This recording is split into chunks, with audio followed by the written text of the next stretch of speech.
Olá, está no ar o Jornal da Câmara. A 5ª reunião itinerante do Fórum Permanente para a Discussão da Saúde na capital aconteceu esta semana no Hospital Parque Belém. O presidente da instituição, Luiz Augusto Pereira, afirmou que atualmente o principal foco de trabalho dos gestores é a contratualização com o poder público municipal. Já a demanda mais urgente é a reabertura do pronto atendimento, fechado em fevereiro deste ano por falta de condições financeiras para se manter. O secretário adjunto da Secretaria Municipal da Saúde, Marcelo Bósio, afirmou que estudos estão sendo feitos para avaliar esta possibilidade. Nós temos o interesse, tem o interesse do hospital, só que ele precede uma questão de avaliação técnica para a gente ver como ele vai integrar a rede de urgência, porque simplesmente a abertura dele aqui para o atendimento local aqui da população, ele tem um problema econômico-financeiro que a gente tem que equacionar, por ele ter um custo muito alto para um atendimento de uma demanda pequena. Então o que nós queremos fazer é tentar colocar ele nesse conjunto, nessa rede de urgências de atendimento para a região sul aqui, aonde a gente torne ele viável e torne viável a solução de problemas que hoje nós temos nessa rede de urgência e atendimento da região.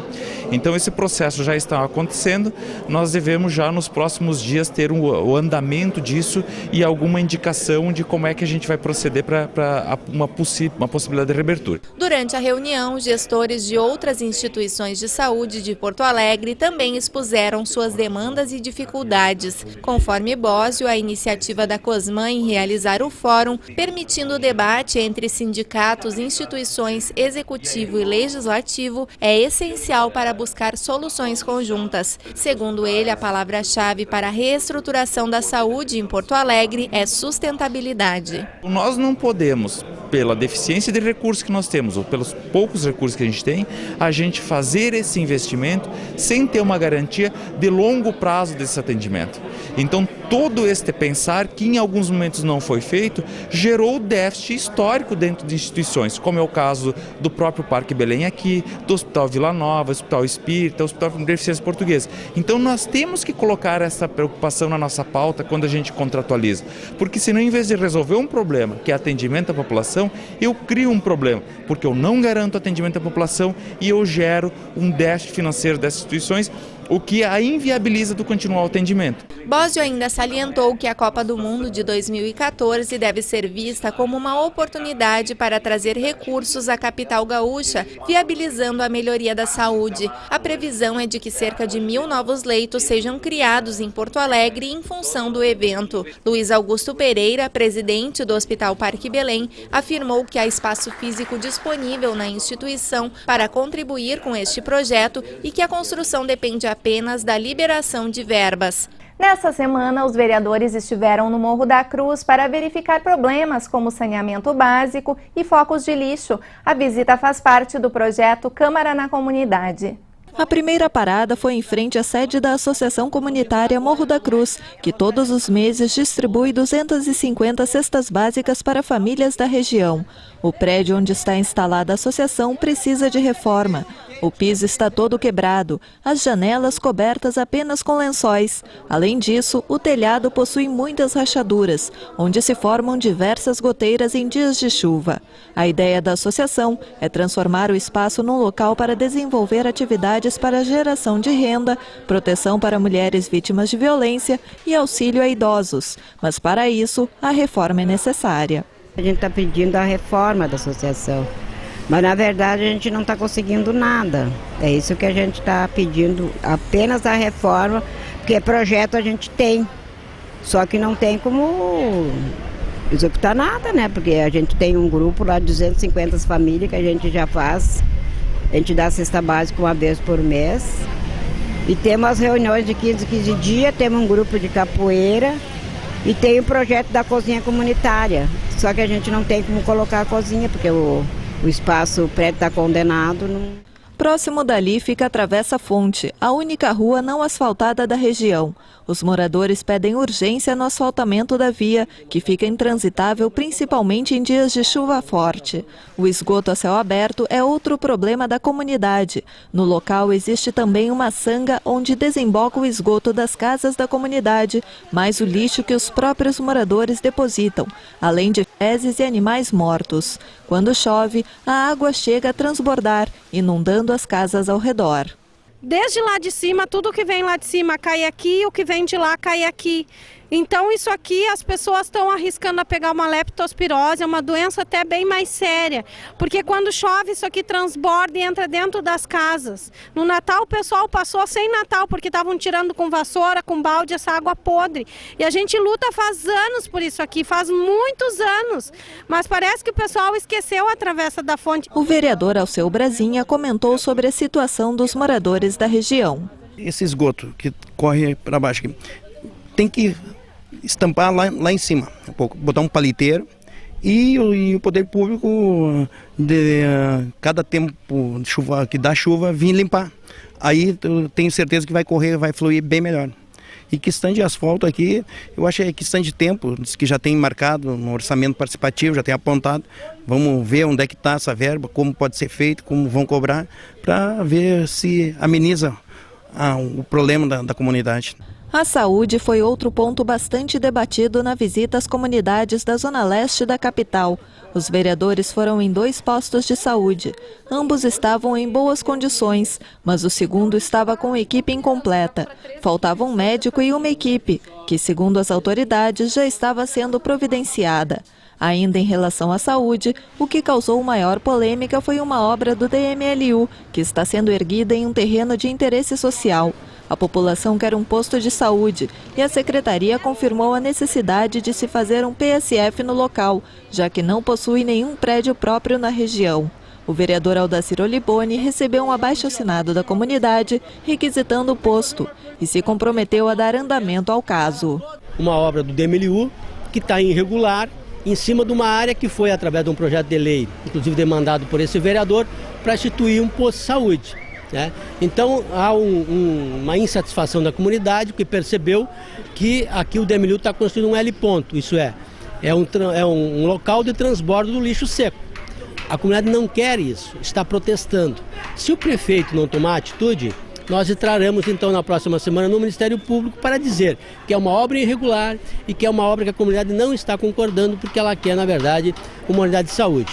A visita terminou na Vila São Miguel, no Grande Partenon. A comunidade reclama que a rua Paraí é de difícil acesso, onde nem ambulâncias e viaturas entram. A demanda foi registrada e será agendada uma nova visita ao local. A Câmara Municipal aprovou o reajuste dos servidores em funções gratificadas e cargos em comissão. O projeto de lei do Executivo concede aumento dos vencimentos, das funções gratificadas e dos cargos em comissão dos funcionários do município. O texto aprovado ainda prevê que os benefícios de aposentadoria e pensão por morte sejam reajustados. O projeto em questão equipara ao salário mínimo nacional os valores de vencimentos básicos de padrões de cargos de provimento efetivo e de funções seletistas equivalentes. E uma demanda do vereador João Antônio Dibe, do PP, também teve a aprovação dos parlamentares. O documento determina o reajuste no salário básico sempre que houver alteração no valor do salário mínimo nacional.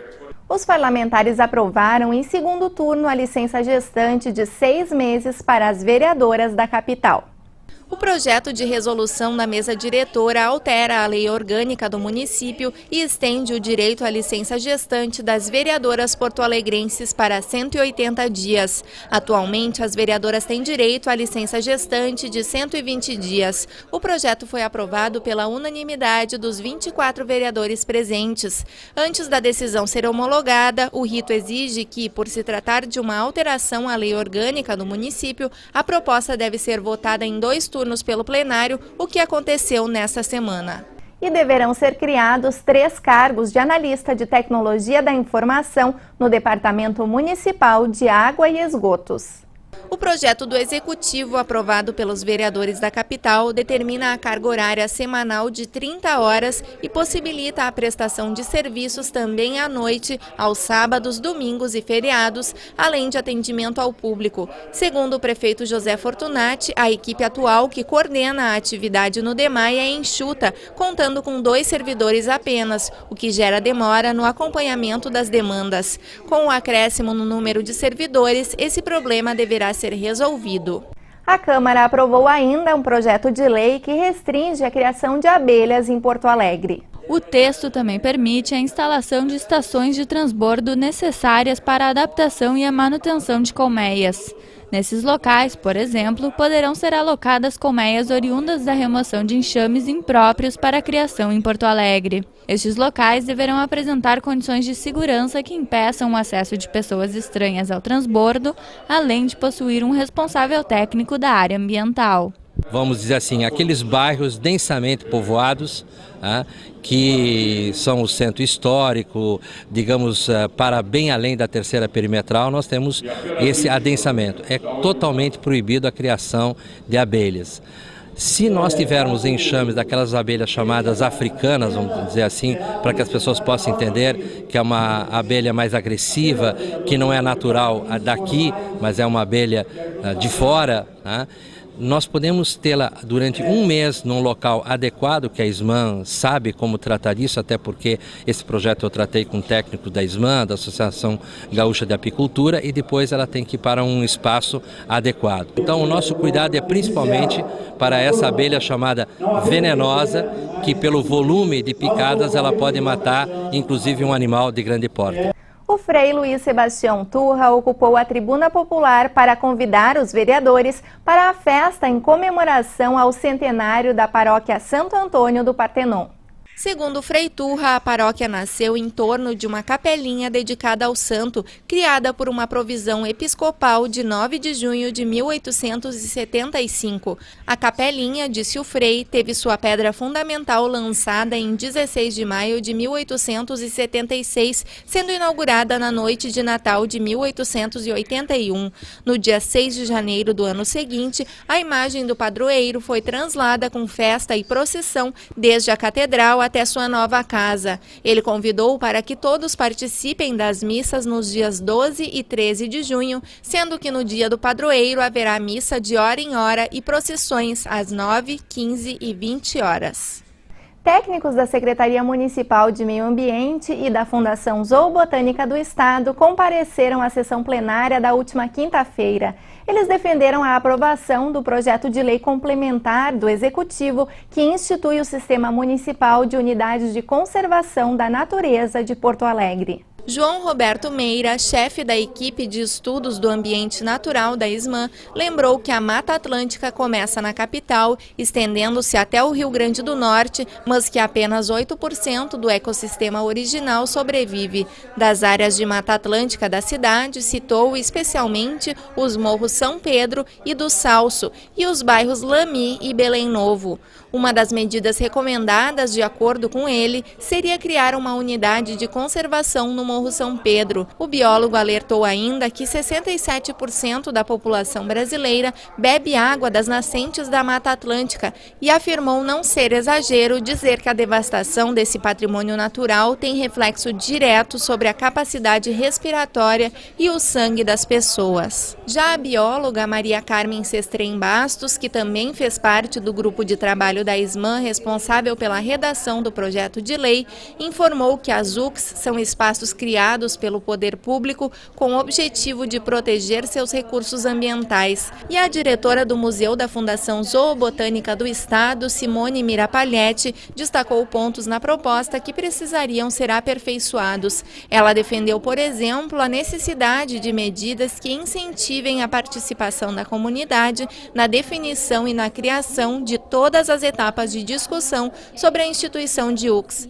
O projeto que cria o Sistema Municipal de Unidades de Conservação da Natureza em Porto Alegre está em tramitação desde 2007 na Câmara. Ele estabelece critérios e normas para a criação, implantação e gestão das unidades de conservação, reservas biológicas, parques naturais municipais, monumentos naturais e refúgios da vida silvestre.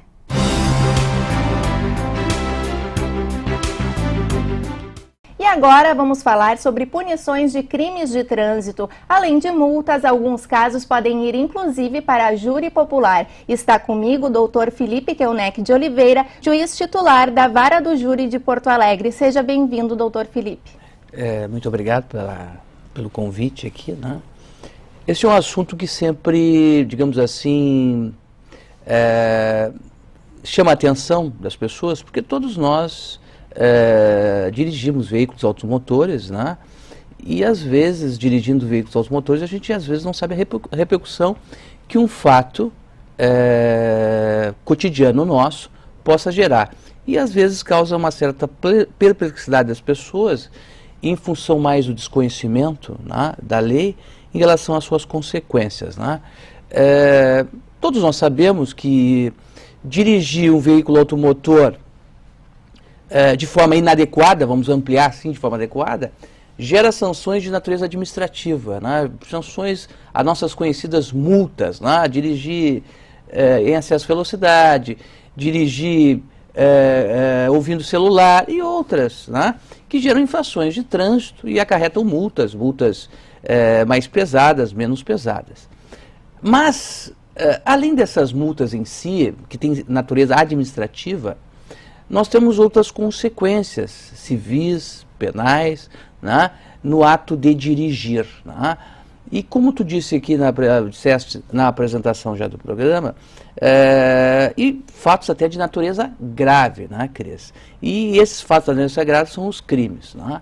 É claro que nós estamos falando aqui, e eu quero falar aqui, dos acidentes de trânsito, dos crimes de acidente de trânsito, mas às vezes a pessoa pode usar o carro, né, de forma deliberada, com a vontade direta, dolo direto, nós chamamos do direito, né, de matar alguém, ou seja, a pessoa vai lá com o carro e deliberadamente, com a vontade, não é isso que está se discutindo, não se discute aqui, essa vontade direta, né, que isso é homicídio, né, tentativa de homicídio, se for o caso, né, é um delito contra a vida. Mas os acidentes de trânsito, aquele questionamento, aonde vai, até que momento vai a culpa, e o que nós chamamos no direito dolo eventual, ou seja, aquela vontade não explícita da pessoa de cometer um delito envolvendo delito de trânsito. Né? E no homicídio isso é que fica, naqueles homicídios, nos acidentes de trânsito que geram a morte das pessoas, é que às vezes fica, digamos, tem uma zona que cabe ao intérprete, cabe ao julgador, e no caso aí ao júri popular, decidir às vezes se é um homicídio no trânsito ou um acidente de trânsito onde houve morte, ou seja, se é um homicídio doloso ou um homicídio culposo, que seria abrangido nesse caso pelo Código Brasileiro de Trânsito. Ou seja, o Código Brasileiro de Trânsito vai julgar apenas os homicídios culposos, ou seja, quando não há intenção de matar. Exato. Para que as pessoas estejam nos assistindo aqui tenham uma noção, Cris, lá no Código Nacional de Trânsito, no artigo 302, né, estabelece aquelas pessoas que de forma culposa, né, ao dirigir um veículo automotor, causar a morte de alguém, a pena vai de 2 a 4 anos de detenção. Agora, se houver uma interpretação que se trata de dolo eventual, porque existe isso é muito o aspecto jurídico aqui, às vezes as pessoas estão nos assistindo, às vezes não entendem. Há uma discussão entre o dolo eventual e a culpa consciente, né? Para que as pessoas entendam. Culpa consciente, eu sou imprudente, mas eu jamais vou querer a morte de alguém. Né? Eu sou imprudente, mas jamais vou querer a morte de alguém. E o dolo eventual é aquela que eu, lá na minha mente, olha, se eu causar o dano ou não causar o dano, não me interessa. Né? Se eu causar a morte, tá, esse é o dolo eventual. É aquelas discussões quando envolve, por exemplo, racha, né? A pessoa sai dirigindo em alta velocidade, com os faróis desligados, bêbada, sob influência de álcool ou outra substância, né? Então aí que surge uma zona de interpretação, né? Se trata-se de dolo eventual ou culpa, ou seja, se é um homicídio culposo ou homicídio, ou se é um acidente de trânsito com morte culposo ou se é um homicídio doloso. Recentemente, 3 motoristas aqui do Rio Grande do Sul foram condenados por homicídio com dolo eventual. O senhor julga que isso indica um maior rigor da parte do judiciário para analisar esses casos? Isso era comum há alguns anos atrás também, ou agora estamos vendo mais? Não, isso é uma interpretação que se faz já de uma certa data, né? Isso já é uma constante, que alguns fatos não sejam considerados mero acidentes de trânsito com mortes, e sim um homicídio com dolo eventual. O que acontece? Acontece que o titular da ação penal, que é o Ministério Público, o promotor de justiça, ao denunciar, pode denunciar por esse homicídio culposo do artigo 302 do Código Brasileiro de Trânsito, ou pode entender que houve dolo eventual, ou seja, não mera culpa, mas dolo eventual, e denunciar pelo artigo 121 do Código Penal, ou seja, o homicídio. Tá? Então, inicialmente vai depender da denúncia formulada pelo Ministério Público, do entendimento, porque ele é o titular da ação penal, e o juiz inicialmente vai acatar ou não vai acatar aquela denúncia, né? Certo? E se porventura acatar, vai haver todo um processamento, né? Tratando ou de homicídio culposo de trânsito ou de homicídio doloso. Né? O que acontece? Quais são as variantes? Por exemplo, o homicídio culposo é julgado pelo juiz monocrático, um juiz... existe em Porto Alegre, por exemplo, uma vara especializada em acidentes de trânsito. Se entender que é homicídio doloso, isso vai ser submetido ao tribunal do júri. Né? E o júri vai entender se foi ou não, vai interpretar se foi ou não dolo eventual ou culpa. Né? Pode confirmar aquela denúncia, a acusação do promotor, dizer, olha, houve realmente dolo, e a pessoa ser condenada a uma pena de 6 a 20 anos. Né? Ou no próprio júri ali, se entender ali, ou em uma fase anterior de pronúncia, se entender o juiz monocrático, ou mesmo o júri no tribunal, entender que se trata também de culpa consciente e desclassificar para aquela hipótese do artigo 302. É muito complexo, a gente às vezes fala, a gente tenta falar um pouquinho rápido até, mas é muito complexo, é uma questão muito, digamos assim, jurídica e de interpretação. Né? E a interpretação, claro, que baseada nas provas, os elementos que se tem, para se chegar à conclusão se trata efetivamente de dolo eventual ou culpa consciente. No caso das punições, doutor Felipe, quando há um julgamento pelo Código de Trânsito Brasileiro, a pessoa envolvida pode pegar de 2 a 4 anos e pode converter essa pena em prestação de serviços, enfim, pode não ficar reclusa nesse período. No caso do homicídio doloso, que é de 6 a 20 anos, como é o cumprimento dessa pena? Há como escapar, entre aspas, digamos assim, também com algum tipo de serviço? Como tu narraste, se tratar da hipótese de homicídio culposo 302, a pena é mais branda, de 2 a 4 anos de detenção, podendo haver substituição, penas alternativas. Tá? Não é o caso, em regra, se tratando se a pessoa for condenada por homicídio doloso, que a pena é mais rigorosa, em regra de 6 a 20 anos. O que acontece? Acontece que já não há essa substituição, essas penas alternativas. A pessoa vai começar já no regime semiaberto, que é um regime mais grave. Já esta pessoa, no homicídio culposo, ela é condenada no regime aberto, mas há substituição para essas penas alternativas. No caso do homicídio doloso, ou seja, se o júri reconhecer que houve dolo no fato, né, ele vai começar já, em regra, no regime semiaberto, e dependendo da gravidade do fato e a dimensão do fato, poderá começar até no regime fechado, né? Ser recluso num estabelecimento penal. Né? E um homicídio doloso pode ser revertido para culposo durante o processo, enfim? Pode. Pode inicialmente o promotor entender que se trata de um dolo eventual, ou seja, de um homicídio doloso, denunciar por isso. O juiz, na primeira fase, até no final dessa primeira fase, através de sentença, achar que não é, desclassificar esse fato. Ou mesmo no início, achar que já que há um excesso, não se trata de dolo eventual, culpa, e desclassificar no início. Pode desclassificar no final da primeira fase também, em vez de pronunciar, encaminhar julgamento, desclassificar o fato. E também encaminhando a julgamento, o próprio júri, ou seja, os 7 jurados, ao votarem os quesitos, podem entender que não há dolo eventual e sim culpa, ou seja, que o motorista não houve dolo eventual e sim uma culpa consciente, ou seja, ele foi imprudente, mas na verdade que não teria havido dolo. Pode entender também e desclassificar, o que gera a consequência que ele vai ser punido pela norma do Código Brasileiro de Trânsito e não pelo Código Penal Brasileiro, artigo 121. No caso do homicídio doloso, o motorista vai perder a sua carteira, como é que fica a sua condição de habilitação? São consequências, tanto no homicídio culposo pode haver a proibição, a suspensão e a proibição de dirigir o veículo, né? Assim como também, como consequência, pode haver essa proibição ou a suspensão ou proibição de dirigir veículos. Tanto nas duas hipóteses pode haver essa consequência também de natureza penal em relação ao motorista, né? Doutor Felipe, alguma dica que o senhor queira deixar para os nossos motoristas para evitarem essas situações? Eu acho que os crimes que envolvem o Código Brasileiro de Trânsito são crimes às vezes as pessoas não se apercebem disso, né? Se discute muito, por exemplo, hoje, a questão da bebida ao volante, que hoje, pelo artigo 306 do Código Brasileiro, não pode ser superior a 6 decigramas por litro de sangue. Então, o que acontece? Acontece que as pessoas às vezes não medem as consequências, vão beber um pouquinho no bar tal, e às vezes comete um acidente. Eu estou usando a expressão acidente. Isso pode ter consequências graves na vida da pessoa, tanto da pessoa da vítima, quanto da pessoa que está dirigindo. Às vezes as pessoas não digamos, dimensionam essas consequências.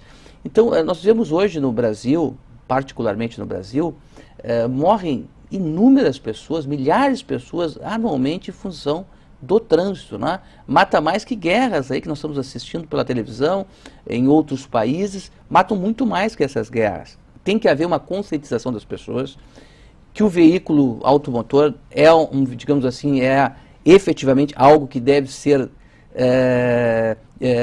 a pessoa deve dirigir com responsabilidade. Responsabilidade significa atender às normas de trânsito. As pessoas, às vezes, simplesmente de pegar o celular na mão. Questão de segundos. Questão de segundos, mexer para pegar o CD, às vezes trocar o CD do carro. São infrações são coisas assim que as pessoas não medem a consequência, pode trazer consequências dramáticas. Ninguém está livre disso. Ninguém está livre disso. A grande verdade é que todos nós que dirigimos veículos automotores, nós estamos sujeitos a isso. Como que uma pessoa se atravessa na frente da gente, o que é fundamental é que a gente observe as normas de trânsito, que esteja observando as normas de trânsito e que fundamentalmente, preste socorro àquela pessoa quando possível. Preste socorro. Isso a gente tem visto no acidente de trânsito, as pessoas fogem do local. Prestem socorro, porque o prestar socorro à vítima já traz para ele uma consequência muito positiva daquele acidente. Diz a intenção dele, já diz com o agir dele, já diz com quem essa pessoa é. Fugir traz consequências de natureza graves. Complica ainda mais agrava às vezes a pena, aumenta essa pena que a pessoa pode ficar sujeita. Acho que nós temos que ter responsabilidade. Ninguém está livre disso. Quem dirige hoje nos grandes centros urbanos ou nas estradas que nós temos no nosso país, nós estamos sujeitos a isso. Agora, nós temos que ter responsabilidade. A responsabilidade vai em prevenir, mas se ocorrer o fato também, temos que ter responsabilidade de assumir também suas consequências. Tá certo, então. Dr. Felipe, muito obrigada pelas informações e pelas dicas também. Eu que agradeço. Nós agradecemos também a sua companhia. O Jornal da Câmara fica por aqui e até o nosso próximo encontro.